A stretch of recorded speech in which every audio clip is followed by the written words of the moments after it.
Hello student, welcome to online study. ધોરણ 11 arts, વિષય ઇતિહાસ અને ચેપ્ટર નંબર 9 ગુપ્તકાલીન ભારત. બરાબર છે વિદ્યાર્થી મિત્રો? ચેપ્ટર નંબર 9 ગુપ્તકાલીન ભારત, એના વિશે આગળ વાત કરીએ. ગુપ્ત સામ્રાજ્ય વિશે વાત કરી રહ્યા હતા અગાઉના સેશનની અંદર. ગુપ્તકાલીન ભારતની શરૂઆત થઈ, ગુપ્ત સામ્રાજ્યની શરૂઆત થઈ ત્યારે સૌથી પહેલાં શ્રીગુપ્ત રાજા આવ્યા, ત્યારબાદ ચંદ્રગુપ્ત પ્રથમ આવ્યા, ત્યારબાદ સમુદ્રગુપ્ત આવ્યા. સમુદ્રગુપ્ત પછી તેમણે ઘણા બધા વિજયો પ્રાપ્ત કરી, ઘણી બધી સારી સત્તાઓ મેળવી અને ત્યારબાદ ચંદ્રગુપ્ત દ્વિતીય આવ્યા. હવે ચંદ્રગુપ્ત દ્વિતીય પછી કુમારગુપ્ત પ્રથમ, જેની આપણે ગઈકાલના સેશનની અંદર વાત કરી હતી કે જેમણે 412થી 455 સુધીના સમયગાળા દરમિયાન સારી એવી પ્રગતિ કરી, સારું એવું પોતાના સામ્રાજ્યનો વિસ્તાર કર્યો. ત્યાર પછી આવ્યા સ્કંદગુપ્ત, અને સ્કંદગુપ્ત પછી ગુપ્ત શાસકો આવ્યા. સ્કંદગુપ્ત આવ્યા ત્યારબાદ જે પ્રદેશ હતો, જે વિસ્તાર હતો, એ અલગ અલગ વિસ્તારોમાં વહેંચાઈ ગયો અને તેના કારણે તેના ભાગલા પડી જતા શું થયું? અલગ અલગ રાજાઓનો ઉદ્ભવ થયો અને અનેક શાસકો આવ્યા અને ઘણા શાસકો ખૂબ સારા અને ઘણા શાસકો થોડા નબળા, એ રીતે થતાં ઘણા શાસકો નબળા આવ્યા અને ઘણા ખૂબ સારા પણ આવ્યા, જેના કારણે શું થયું? જે સત્તા હતી, જે સામ્રાજ્ય હતું, એ સામ્રાજ્યનું પતન થયું. અલગ અલગ લોકોનું રાજ્ય આવ્યું, એના કારણે પતન થયું. અને એના પતન પાછળ એક બીજું કારણ, બે કારણો પણ આપણને દર્શાવવામાં આવ્યા કે ગુપ્ત સામ્રાજ્યના પતનની પાછળ બે કારણો હતા. એક તો હુણોનું આક્રમણ, વિદેશી પ્રજા જે હતી, હુણ પ્રજા, એ લોકોનું આક્રમણ થવા લાગ્યું. અને બીજું હતું વહીવટી તંત્ર નબળું, ગુપ્ત વહીવટી તંત્રની નિર્બળતા, એટલે કે નિર્બળ વહીવટી તંત્ર હતું, સ્ટ્રોંગ ન હતું. જે રીતે મૌર્ય સામ્રાજ્યની અંદર જે પદ્ધતિથી કાર્ય થતું એ પ્રકારનું ન હતું, જેના કારણે શું થયું? મૌર્ય સામ્રાજ્યનું પતન થયું. હવે ગુપ્તનું વહીવટી તંત્ર જે હતું એ કેવા પ્રકારનું હતું એની આપણે આ સેશનની અંદર વાત કરીએ. તો ગુપ્તનું વહીવટી તંત્ર જે હતું એમાં સૌથી પહેલાં વાત કરીએ રાજા. રાજા કેવો હતો? તો વહીવટી તંત્રના કેન્દ્રમાં રાજા હતા. તે ચક્રવર્તી, મહારાજાધિરાજ, વિક્રમાદિત્ય, પરમ ભટ્ટાર્ક, પરમેશ્વર તેમજ પરમ ભાગવત જેવા મહાન બિરુદો ધારણ કરતા. જે રાજા હતો એને આ રીતે અલગ અલગ બિરુદમાં અલગ અલગ બિરુદ આપીને નવાજવામાં આવતા. વહીવટી તંત્રની અંદર કેન્દ્રમાં એટલે કે મોખરે એટલે કે મેઇન કોણ હતું? તો કે રાજા હતા. રાજાને ચક્રવર્તી, મહારાજાધિરાજ, વિક્રમાદિત્ય, પરમ ભટ્ટાર્ક, પરમેશ્વર અને પરમ ભાગવત આવી ઉપાધિ, આવા બિરુદ આપવામાં આવ્યા. ગુપ્ત સામ્રાજ્યમાં રાજાના દેવી અધિકારોને સ્થાન મળેલું છે. અલ્હાબાદ પ્રશસ્તિમાંથી તેમના વહીવટ વિશે માહિતી મળે છે. હવે ગુપ્ત સામ્રાજ્યમાં રાજાના દૈવી અધિકારોને સ્થાન મળેલું છે. જે ગુપ્ત સામ્રાજ્યનું વહીવટી તંત્ર છે એમાં ગુપ્ત સામ્રાજ્યમાં રાજા જે છે એને દેવી અધિકારોનું સ્થાન મળ્યું છે. અને આ બધી બાબત જે છે એ અલ્હાબાદના પ્રશસ્તિમાંથી તેમના વહીવટી તંત્ર કેવું હતું એના વિશેની માહિતી આપણને મળે છે. રાજા શાંતિ અને યુદ્ધોના સમયમાં રાજ્યની નીતિ નક્કી કરતો. હવે રાજાનું કાર્ય શું હતું? ગુપ્ત સામ્રાજ્યના સમય દરમિયાન, એ સમયકાળમાં ગુપ્તકાલીન ભારતમાં રાજાનું કાર્ય શું હતું? તો સૌથી પહેલાં તેમને અલગ અલગ બિરુદ આપવામાં આવ્યા, અલગ અલગ બિરુદ વડે નવાજવામાં આવતા. અને યુદ્ધના સમયે રાજ્યની નીતિ નક્કી કરતો. યુદ્ધ નીતિ જે આવે, રાજ્યની જે નીતિ આવે, એ નીતિ નક્કી કરવાનું એટલે કે પ્લાનિંગ કરવાનું કામ કોનું હતું? રાજાનું હતું. એ શાંતિના સમયે અને યુદ્ધના સમયે પ્લાનિંગ કરતો. આક્રમણ સમયે સૈન્યનું સંચાલન કરતો. જે સમયે આક્રમણ કરવાનું હોય, એક દેશે બીજા દેશ ઉપર, એક રાજાએ બીજા રાજા ઉપર જ્યારે આક્રમણ કરવાનું હોય, યુદ્ધ કરવાનું હોય, ત્યારે રાજાનું કાર્ય શું હતું? આક્રમણના સમયે શું કાર્ય હતું એમનું? તો કે જે સેના હોય એ સેનાનું સંચાલન કરવાનું. પ્રજાના રક્ષણની જવાબદારી પોતાને માથે લેતો. બ્રાહ્મણો અને શ્રવણોને રક્ષણ આપતો. વિદ્વાનો અને કલાકારોને સહાય કરતો. તે સર્વોચ્ચ ન્યાયાધીશ હતો અને હિન્દુ ધર્મના નીતિ નિયમો અનુસાર પ્રજાને ન્યાય આપતો. કેન્દ્ર અને પ્રાંતના તમામ ઉચ્ચ અધિકારી અને મંત્રીઓની નિમણૂક પોતે કરતો. અધિપત્ય સ્વીકારનાર રાજ્યના વહીવટીમાં તે દખલગીરી કરતો નહીં. વિદેશી બાબતો પણ તેના વડપણ હેઠળ આવતી. હવે રાજાનું કાર્ય જે મેઇન એક દેશ ચલાવવા માટે, એક રાજ્ય ચલાવવા માટે જે મુખ્ય બાબતો જે છે, જે મહત્ત્વની બાબતો જે છે, એ બાબતો ઉપર રાજા વધુ ધ્યાન આપતો. જેની અંદર આપણે જોઈએ તો સૌથી પહેલાં કે શાંતિ અને યુદ્ધ, શાંતિવાળી પરિસ્થિતિ હોય અને યુદ્ધની પરિસ્થિતિ હોય, આ બંને પરિસ્થિતિની અંદર તેને નીતિ બનાવવાનું કાર્ય તેનું હતું, રાજાનું કાર્ય હતું કે કયા પ્રકારની નીતિ ઘડવી, કેવા પ્રકારનું પ્લાનિંગ કરવું. પછી જ્યારે આક્રમણનો સમય આવે ત્યારે સેના જે હોય એ તમામ સેના, એટલે કે જે યુદ્ધ કરવા માટે જઈ રહેલા જે સૈનિકો જે છે, એ સૈનિકોની જ્યારે બહુ બધા સૈનિકો ભેગા થાય ત્યારે એને સેના કહેવાય, સૈન્ય કહેવાય. એ સૈન્ય જે છે એનું સંચાલન કરવાનું કે કઈ સેના જે છે એ કઈ રીતે કાર્ય કરશે, કયા વ્યક્તિઓએ કઈ દિશામાં આક્રમણ કરવું વગેરે નિર્ણયો લેવાનું અને વગેરેનું સંચાલન કરવાનું કામ એનું હતું. જે રીતે આપણે ક્રિકેટ જોતા હોઈએ, ઘણી વખત ક્રિકેટની અંદર આપણે જોતા હોઈએ છીએ કે જે પ્લેયરો છે એ બધા પ્લેયરો ભેગા થતા હોય છે, એકબીજાના શોલ્ડર ઉપર હાથ મૂકીને અંદર ભેગા થતા હોય છે, ગોળ રાઉન્ડ બનાવતા હોય છે.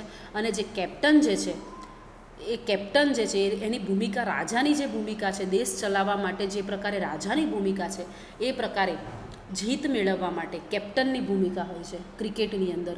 તો એ કેપ્ટન જે છે એ બધાને માહિતી આપે છે કે કોણે કઈ દિશામાં જવું, કોણે ફિલ્ડિંગ કરવી વગેરે વગેરે, કેવા પ્રકારનું કાર્ય કરવું, એ બધી અંદર ડિસ્કસ એ લોકો કરતા હોય છે. તો આ રીતે જે પ્રકારે કેપ્ટનનું કાર્ય જે છે એવું જ કાર્ય રાજાનું, સૈન્યના સંચાલનનું કાર્ય રાજાનું છે. પ્રજાના રક્ષણની જવાબદારી રાજાના માથે. બ્રાહ્મણો અને શ્રવણોને રક્ષણ આપવાનું કામ પણ કોનું? રાજાનું. એટલે પ્રજાના રક્ષણની જવાબદારી, યુદ્ધ કરવા માટે જાય છે રાજા, યુદ્ધ કરે છે અથવા તો અન્ય રાજા પોતાના દેશ ઉપર આક્રમણ કરે છે, પોતાના રાજ્ય ઉપર આક્રમણ કરે છે, ત્યારે પોતાના રાજ્યમાં રહેલી જે પ્રજા જે છે એનું રક્ષણ કરવાનું. એવું નહીં કે યુદ્ધના સમયે દરેક પરિસ્થિતિમાં દરેક પ્રજાને ન્યાય મળે, એ રીતે પ્રજાનું રક્ષણ કરવાનું કામ કોનું છે? કોની જવાબદારી છે? રાજાની છે. બ્રાહ્મણો અને શ્રવણોને રક્ષણ આપતો, વિદ્વાનો અને કલાકારોને સહાય કરતો. રાજા જે છે એ બ્રાહ્મણો અને શ્રવણોને રક્ષણ આપતો, તદુપરાંત જે વિદ્વાનો અને કલાકારો જે છે એને પણ સહાય આપતો.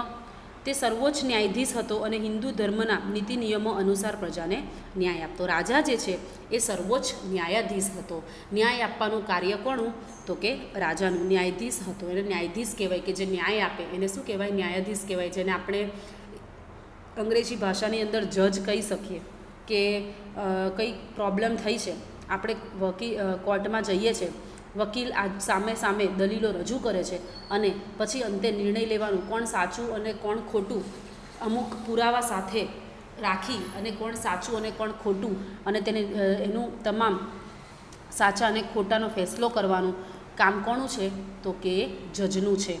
બધા પુરાવાઓ બધું વગેરે જોઈ અને અંતે નિર્ણય લેવાનું કામ કોનું છે? જજનું છે. એવી રીતે અહીંયા પણ જ્યારે કોઈ એવી ઘટના બને છે રાજ્યની અંદર, ત્યારે પોતાની પ્રજાને ન્યાય મળે એવું કાર્ય કોનું હતું? ન્યાય મળે એ રીતનું કાર્ય કરવાનું કાર્ય કોનું? તો કે ન્યાયાધીશનું. અને ન્યાયાધીશ કોણ? તો કે રાજા. કેન્દ્ર અને પ્રાંતના તમામ ઉચ્ચ અધિકારી અને મંત્રીઓની નિમણૂક પણ પોતે કરતો. કેન્દ્ર અને પ્રાંત, નાના નાના રાજ્યો જે છે એ અને કેન્દ્રો જે છે એના જે અધિકારીઓને નિમણૂક કરવાનું હોય એનું કામ કોનું? તો કે એ પણ રાજાનું. અધિપત્ય સ્વીકારનાર રાજ્યના વહીવટીમાં તે દખલગીરી કરતો નહીં. વિદેશી બાબતો પણ તેના વડપણ હેઠળ આવતી. વિદેશી જે બાબતો જે છે, વિદેશી વહીવટી છે, એ બધું કાર્ય રાજાને કરવાનું. તદુપરાંત અધિપત્ય સ્વીકારનાર રાજ્યના વહીવટમાં તે દખલગીરી ના કરે. જેને અધિપત્ય સ્વીકારી લીધું છે, જે રાજ્યનું જે તે પ્રાંતનું જે તે પ્રાંત નાના ટોપિક જે હોય એ ઉપર ચર્ચા કરવાનું જે કામ છે એ અલગ અલગ માણસોને સોંપી દીધેલું હોય છે. પછી એમાં રાજાને વહીવટ કરવાનો હોતો નથી. એ વહીવટ એ જ કરશે, એમાં રાજાએ વહીવટ કરવો નહીં. ટૂંકમાં જે મુખ્ય બાબતો જે છે, મોટી મોટી જે બાબતો છે એના ઉપર કામ કરવાનું કામ કોનું છે? રાજાનું છે. અને નાના મોટા મુદ્દા ઉપર કામ કરવાનું કાર્ય જે તે વ્યક્તિને સોંપેલું હોય છે. આ રીતે ગુપ્તકાલીન ભારતમાં વહીવટી તંત્ર આ પ્રકારનું હતું. તો રાજાનું કાર્ય, વહીવટી તંત્રની અંદર રાજાનું કાર્ય આવું હતું. હવે મંત્રી પરિષદ અને અધિકારીઓની વાત કરીએ કે ત્યાં મંત્રીઓ કેવા પ્રકારના હતા અને અધિકારીઓ કેવા પ્રકારના રાખવામાં આવતા. રાજાને મદદ કરવા માટે એક મંત્રી પરિષદ રહેતી. હવે રાજા જે છે એ આખો દેશ લઈને, આખું રાજ્ય લઈને બેઠો છે. હવે એ આખા રાજ્યની અંદર કેટલી પબ્લિક હોય છે. હવે એ એક વ્યક્તિ આખું સંચાલન કરવું એના માટે કેવું થઈ પડે છે? પોસિબલ નથી. એ 24 કલાકની અંદર એ તમામની નાની નાની બાબતો જો વિચારવા જાય તો એ કરી શકે નહીં. એટલે અમુક ક્ષેત્રોની અંદર મંત્રી પરિષદ રાખવામાં આવતી. હવે એક શિક્ષક છે, એ શિક્ષક છે તો આખા ક્લાસમાં 70ની સંખ્યા છે, તો એ દરેક વિદ્યાર્થીઓનું એની પાસે બીજા 3 ક્લાસ છે. તો શિક્ષક જે છે એ 3 ક્લાસના એક વિદ્યાર્થીઓનું ડીપલી ધ્યાન ન રાખી શકે, એટલે શું કરશે? મોનિટર રાખશે ક્લાસની અંદર. અને મોનિટર જે છે એ નાની મોટી બાબતો જે છે, નાના મોટા પ્રોબ્લેમ જે છે એ ટીચર પાસે લઈને આવશે. જે તે થોડા ઘણા નાના મોટા સોલ્યુશન હશે એ મોનિટર જાતે ઉકેલવાના પ્રયત્ન કરશે. અને જો નહીં ઉકેલાય તો એ પ્રિન્સિપલ પાસે જશે, ટીચર પાસે આવશે. એવી જ રીતે અહીંયા પણ રાજાને મદદ કરવા માટે મંત્રી પરિષદ રાખવામાં આવતી. જે રીતે ટીચર પણ પોતાને મદદ માટે કોણે રાખે છે? મોનિટરને રાખે છે. કે નાના મોટા જે કાર્યો છે, દાખલા તરીકે બુક્સ ઉઘરાવવાનું કામ છે, ટીચર જે છે એ જો ક્લાસની અંદર 35 મિનિટના પિરિયડની અંદર એક સ્ટુડન્ટ્સના બુક કલેક્ટ કરશે તો એને 15 મિનિટનું ભણાવવાનું જતું રહેશે. તો સમયનો દુરુપયોગ ન થાય, સમય ન બગડે એટલા માટે શું કરશે? પિરિયડ પૂરો થાય એટલે ક્લાસના જે મોનિટર છે એને કહેશે કે બુક્સ ઉઘરાવીને સ્ટાફ રૂમમાં આપી જવી. તો આવા જે નાના મોટા મુદ્દાઓ જે છે એના માટે શું કરે છે? જે રીતે ટીચર મોનિટર રાખે છે એ રીતે રાજા પણ મંત્રીઓની યોજના કરે છે, મંત્રી પરિષદ રાખે છે. જેમની સાથે મંત્રણા કરી રાજા વહીવટી તંત્ર ચલાવતો.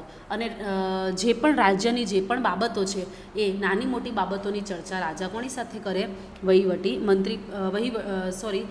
મંત્રી પરિષદ જે છે એની સાથે ચર્ચા કરે. મોટે ભાગે મંત્રી પદ વારસાગત હતું. મુખ્ય ન્યાયાધીશ મહાદંડનાયક તરીકે ઓળખાતા. પ્રાંતમાં ન્યાય આપવાનું કાર્ય ઉપરીક અને જિલ્લામાં વિષયપતિને સોંપવામાં આવતું. ગામમાં મુખી સામાન્ય કિસ્સાઓમાં ન્યાય આપતા. ચીની પ્રવાસી ફાહિયાનના મત પ્રમાણે ગુપ્ત સામ્રાજ્યમાં મૃત્યુદંડની સજાનો અભાવ હતો. રાજમહેલના રક્ષકોના વડાને મહી પ્રતિહાર કહેવામાં આવતા. રાજ્યમાં થતા સમારોહ અને રાજમહેલના કાર્યક્રમોની વ્યવસ્થા સ્થપતિલ પાલ નામનો અધિકારી કરતો. દૂતક ગુપ્તચાર તંત્ર સાથે સંકળાયેલો અધિકારી હતો. હવે જો એક રાજ્ય ચલાવવા માટે, વિદ્યાર્થી મિત્રો, એક રાજ્ય ચલાવવા માટે દરેક નાની નાની બાબતોમાં અથવા દરેક ટોપિકમાં અલગ અલગ વસ્તુનું આયોજન કરવું પડે. આયોજન વગર ક્યારેય કામ યોગ્ય થઈ શકે નહીં. જે વસ્તુ, કોઈ પણ વસ્તુ હોય, તમે આયોજનપૂર્વક કરો તો એ કાર્ય ખૂબ સુંદર રીતે થાય. અહીંયા પણ રાજા ખૂબ મંત્રીઓ સાથે ચર્ચાઓ કરી અને તેનું આયોજન ખૂબ સુંદર રીતે આયોજન કરતા. જેમ કે આપણે જોયું એ પ્રમાણે કે જે સૌથી પહેલાં તો મંત્રીનું જે સ્થાન હતું, મંત્રીઓની જે નિમણૂક થતી એ વારસાગત હતી. પિતા જે છે એ જો મંત્રી તરીકે રહ્યા હોય તો એનો પુત્ર જે છે એ મંત્રી તરીકે આવે, મોટો થઈને એનો પુત્ર મંત્રી બને. એ રીતે વારસાગત હતું. અને મુખ્ય ન્યાયાધીશ મહાદંડનાયક તરીકે ઓળખાતા. હવે મુખ્ય ન્યાયાધીશની નિમણૂક કરવામાં આવતી. જે મુખ્ય ન્યાયાધીશ છે, મેઇન જજ કહી શકાય આપણે, એ હતા, એ મહાદંડનાયક તરીકે ઓળખાતા. પછી પ્રાંતમાં ન્યાય આપવાનું કાર્ય, રાજ્યની અંદર, નાના મોટા રાજ્યની અંદર જો કોઈ પ્રોબ્લેમ થયા હોય તો એમાં ન્યાય આપવાનું કામ કોનું હતું? ઉપરીકનું. અને એટલે કે જે તે વ્યક્તિનું, ત્યાંના જે મેઇન વ્યક્તિ હોય એનું. અને જિલ્લામાં વિષયપતિને સોંપવામાં આવતું. અને જિલ્લામાં જે તે વિષય હોય એ વિષયના અલગ અલગ આરોગ્ય મંત્રી અલગ હોય, શિક્ષણ મંત્રી અલગ હોય, એ રીતે જે તે મંત્રીની નિમણૂક કરવામાં આવી હોય એનું ન્યાય હતું. અને ગામની અંદર મુખી જે હોય એ નાના મોટા કિસ્સાઓમાં ન્યાય આપતા. ગામની અંદર નાના ગામડા હોય એની અંદર મુખીની નિમણૂક કરવામાં આવતી. અને મુખી જે હોય એ નાની મોટી બાબતોનું સોલ્યુશન આપતા, ન્યાય આપતા. અને જે ચીની પ્રવાસી ફાહિયાન હતા એમના મત પ્રમાણે ગુપ્ત સામ્રાજ્યની અંદર મૃત્યુદંડની સજાનો અભાવ હતો, એટલે કે મૃત્યુદંડ આપવામાં આવતો ન હતો. રાજમહેલના રક્ષકોના વડાને મહી પ્રતિહાર કહેવામાં આવતા, અને જે સમારોહ થતા, જે પ્રોગ્રામ થતા અને રાજમહેલની અંદર જે કાર્યક્રમોની વ્યવસ્થા હતી એ સ્થપતિલ પાલ નામનો અધિકારી કરતો. અને જે દૂતક હતો એ ગુપ્તચર તંત્ર સાથે સંકળાયેલો હતો. એક ગુપ્તચર રાખવામાં આવતો જે છાનામાના જે તે સમાચાર હોય એ પહોંચાડતો, જેને આપણે દૂત તરીકે ઓળખતા. આ રીતે તેનું વહીવટી તંત્ર ગોઠવવામાં આવ્યું હતું. હવે લશ્કર કેવું હતું? લશ્કરની વાત કરીએ તો જે લશ્કર હતું એ આપણે આગળ જોયું તે પ્રમાણે રાજા સર્વોચ્ચ લશ્કરી વડો હતો. જે હું તમને આગળ કીધું હતું કે રાજાનું કાર્ય શું હતું, તો સૈન્ય જે છે, સેના જે છે એનું સંચાલન કરવાનું કામ હતું. તો અહીંયા સૈન્ય અને લશ્કર બંને લગભગ સરખો જ સમાનાર્થી શબ્દ કહી શકાય. પહેલાંમાં આપણને આગલા ટોપિકમાં શોર્ટમાં આપેલું હતું અને અહીંયા લશ્કર વિશે ડિટેલમાં થોડીક માહિતી આપી છે. કે સર્વોચ્ચ લશ્કરી વડો હતો. રાજા જે છે એ જ સર્વોચ્ચ લશ્કરી વડો હતો, એટલે કે રાજાને જ લશ્કરનું ધ્યાન આપવાનું, લશ્કરના રિલેટેડ જે તે કાર્ય હોય એ રાજાને કરવાનું. તે વિશાળ સૈન્ય રાખતો. ગુપ્ત સામ્રાજ્યમાં યુદ્ધ મંત્રીને સંધિ વિગ્રહક કહેવામાં આવતો. તેના હાથ નીચે મહાબાલાધિકૃત નામના લશ્કરી વડાનો ઉલ્લેખ મળે છે. હવે જે ગુપ્ત સામ્રાજ્યની અંદર યુદ્ધ મંત્રી જે હતો, જે રીતે મેં તમને કહ્યું કે આરોગ્ય મંત્રી અલગ હોય, શિક્ષણ મંત્રી અલગ હોય, એવી રીતના યુદ્ધ મંત્રીની નિમણૂક કરતા. તો જે યુદ્ધ મંત્રી હતો એને આપણે સંધિ વિગ્રહ તરીકે તે સમયમાં ઓળખતા. શું કહેવામાં આવતું? તો કે સંધિ વિગ્રહક. તેના હાથ નીચે મહાબલાધિકૃત નામના લશ્કરી વડાનો ઉલ્લેખ પણ જોવા મળે છે. હાથીઓની સેનાના વડાને પીલુપતિ. હવે જો યુદ્ધ કરવા માટે હાથી, ઘોડા વગેરેની વ્યવસ્થા કરવામાં આવતી, તો જે હાથીઓની સેના હતી એને પીલુપતિ અને અશ્વ એટલે કે ઘોડા, અશ્વદળના વડાને અશ્વપતિ અને પાયદળના વડાને નરપતિ કહેવામાં આવતા. લશ્કરને રોકડમાં પગાર આપવામાં આવતો. એક વિશિષ્ટ અધિકારી રણભાંડાગારિક નામનો જોવા મળે છે. તે શસ્ત્ર નિર્માણ કરી લશ્કરને પૂરા પાડવાની કાર્યવાહી સંભાળતો. જે યુદ્ધ કરવા માટે જે તે શસ્ત્રોની જરૂર પડે, ભાલા, તલવાર વગેરે જે તે શસ્ત્રોની જરૂર પડે, એ શસ્ત્ર નિર્માણ કરવાનું કામ કોનું હતું? એક વિશિષ્ટ અધિકારી હતો જેનું નામ હતું રણભાંડાગારિક નામનો. જેને અધિકારી હતો એને જે શસ્ત્રો બનાવતો એને રણભાંડાગારિક નામે ઓળખતા. તો આનું કાર્ય શું હતું? તો કે શસ્ત્ર પૂરા પાડવાનું કાર્ય એનું હતું. અને અલગ અલગ સેનાને અલગ અલગ નામ આપવામાં આવ્યા હતા. આ રીતે લશ્કરનું જે સૈન્ય છે એનું કામ કોણે? એને જોવાનું, દેખરેખ રાખવાનું કામ કોનું હતું? એને શીખવાડવાનું કામ રાજાનું જ હતું. પરંતુ આ રીતે શસ્ત્ર બનાવવાનું કામ જે છે એ અલગ વ્યક્તિનું હતું. અને જે તે લશ્કર હોય, ઘોડા, અશ્વ, પાયદળ વગેરેને અલગ અલગ નામ આપવામાં આવ્યા. હવે મહેસૂલી તંત્રની વાત કરીએ તો મહેસૂલ જે છે એટલે કે કર જે છે, ટેક્સ જે છે એ કેવી રીતે ઉઘરાવવામાં આવતા? ગુપ્તકાલીન ભારતની અંદર કેવા પ્રકારની પરિસ્થિતિ હતી? તો રાજ્યની આવકનો મુખ્ય સ્ત્રોત જમીન મહેસૂલ હતું. કર ઉઘરાવવા માટેનું બેસ્ટ ઓપ્શન શું હતું? તો કે જમીન. ગોપાશ્રમીન અને અક્ષપટલાધિકૃત મહેસૂલી તંત્રના સર્વોચ્ચ વડા હતા. આ બે વ્યક્તિઓ હતા, ગોપાશ્રમીન અને અશ્વપટલાધિકૃત. આ બે સર્વોચ્ચ વડા હતા. મહેસૂલ માટે જે વ્યવસ્થા કરવામાં આવી હતી એનો સર્વોચ્ચ વડા આ બે વ્યક્તિ હતા. તેઓ મહેસૂલ નક્કી કરવાનું અને તેનો હિસાબ રાખવાનું કામ કરતા. દસ્તાવેજ તૈયાર કરી અને તેને દફતરે રાખનાર અધિકારીને પુસ્તપાલ કહેવામાં આવતા. તે જમીનનું સર્વેક્ષણ અને માપ કરાવતો.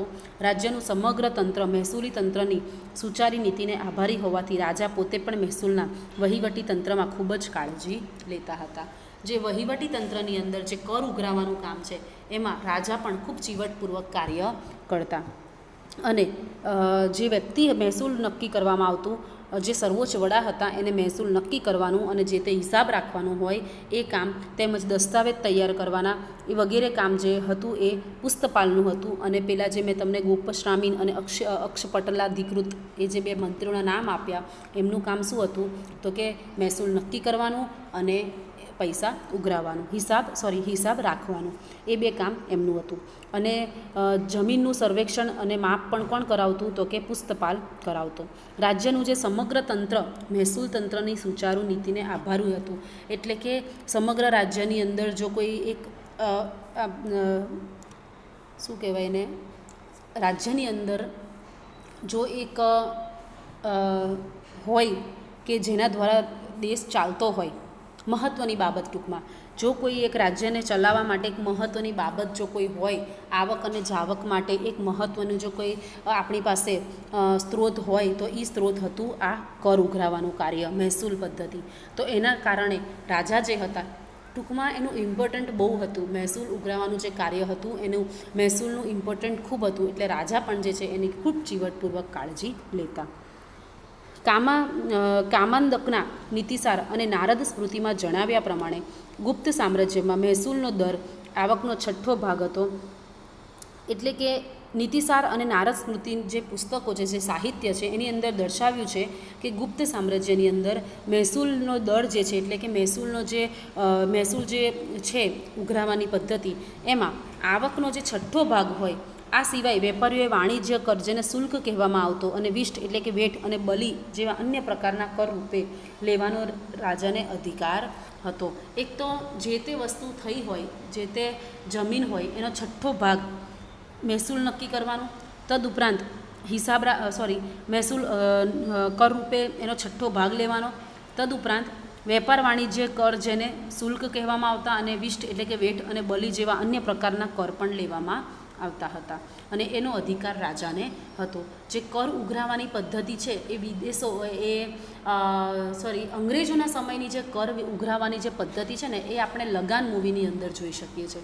જે લગાન મૂવી છે આમિર ખાનનું, એની અંદર કર ઉઘરાવવાની જે પદ્ધતિ હતી અંગ્રેજોની, એના વિશેની માહિતી આપવામાં આવી છે.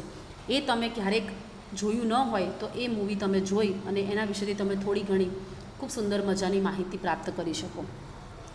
રાજકુળની જમીન અને જંગલમાંથી મળતી આવક રાજાની પોતાની ગણાતી.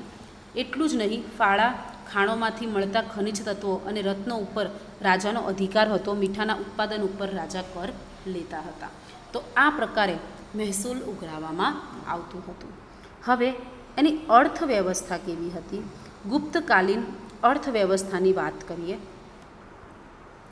તો ગુપ્તકાલીન અર્થવ્યવસ્થાની અંદર કૃષિ, ખેતી, અર્થવ્યવસ્થા, આર્થિક રીતે પૈસાની જે લેવડ દેવડ હતી, આપણે તો અગાઉના ટૉપિકમાં પૈસાના રિલેટેડ જ વાત કરી, પરંતુ એ કરની બાબત હતી. કર, ટેક્સ લેવાની જે પદ્ધતિ હતી એ વાત હતી. અને હવે આપણે કૃષિની વાત કરવાના છે. ખેતીનું ઉત્પાદન કેવી રીતે થતું, પૈસા કેવી રીતે દેશમાં આવતા. તો કૃષિ જે છે એ ગુપ્તોના અભિલેખોમાં જમીનોના વિવિધ પ્રકારોનો ઉલ્લેખ છે. જેમ કે ખેડાતી જમીનને ક્ષેત્ર કહેવાતી, તો પડતર જમીનને અપ્રહત કરી ઓળખાતી. અભિલેખો ઉપરથી જણાય છે કે રાજાનું એ કર્તવ્ય છે કે પડતર જમીનને ખેડવા યોગ્ય બનાવે. જમીનનું વર્ગીકરણ તેની ફળદ્રુપતા અને ઉપયોગિતાના આધારે કરવામાં આવતું. જમીન માપણી માટે નિર્વર્તન, કુલ વ્યાપ અને દ્રોણ વ્યાપ જેવા શબ્દો વપરાતા.